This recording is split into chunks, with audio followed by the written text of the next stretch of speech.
Halo Sobat Nerlove, di tengah perkembangan teknologi yang semakin pesat, generasi Z hidup di dunia yang serba cepat, serba praktis, dan serba digital. Pola hidup yang kurang aktif, kebiasaan makan instan, dan kurang tidur seringkali menjadi bagian dari keseharian Gen Z. Karena itu, penting banget untuk memahami seperti apa gaya hidup sehat yang cocok di era sekarang. Lalu, apa sih sebenarnya gaya hidup sehat itu? Gaya hidup sehat adalah pola perilaku sehari-hari yang dilakukan secara sadar untuk menjaga dan meningkatkan kesehatan secara menyeluruh.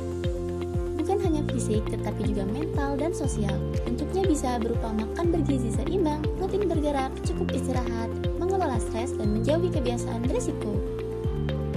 Sederhananya, hidup sehat bukan cuma soal tidak sakit, tapi juga soal menjaga kualitas hidup agar tetap baik dalam jangka panjang. Sekarang kita kenali dulu generasi Z atau Gen Z. Gen Z adalah generasi yang lahir dan tumbuh di era digital. Mereka sangat akrab dengan teknologi dan internet, cepat mendapatkan informasi, lebih terbuka terhadap isu kesehatan mental, serta cenderung menyukai hal yang praktis dan efisien. Tapi, di sisi lain, Gen Z juga mudah terpengaruh tren dari media sosial. Artinya, mereka bisa cepat sadar pentingnya hidup sehat, tapi juga rentan ikut-ikutan tanpa memahami dasar yang benar. Kalau bicara soal pola makan sehat, sekarang banyak tren yang populer di kalangan Gen Z. Misalnya, real food, high protein diet, minuman sehat seperti smoothies atau infused water, hingga intermittent fasting. Namun, perlu diingat, tidak semua tren cocok untuk semua orang. Pola makan sehat yang baik adalah yang sesuai kebutuhan tubuh, seimbang, dan bisa dijalani secara konsisten. Jadi, bukan ikut tren dulu, tapi cocok dulu buat tubuh kita. Selain makan, aktivitas fisik juga sangat penting.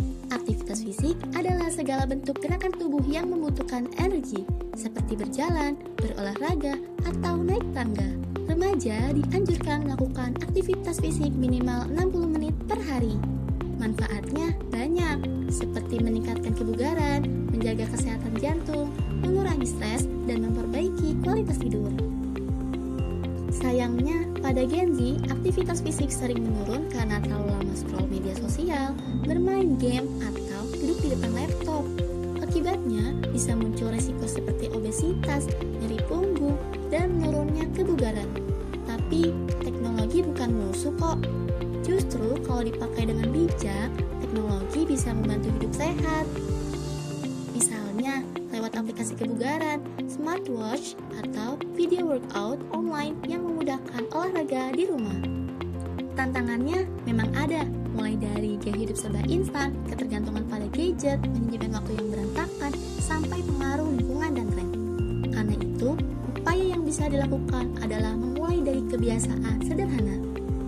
Misalnya, jalan kaki setiap hari, tidur yang cukup, memperbanyak minum air putih, mengurangi junk food, membatasi screen time, dan memanfaatkan teknologi untuk hal yang positif. Jadi, hidup sehat itu bukan soal sempurna.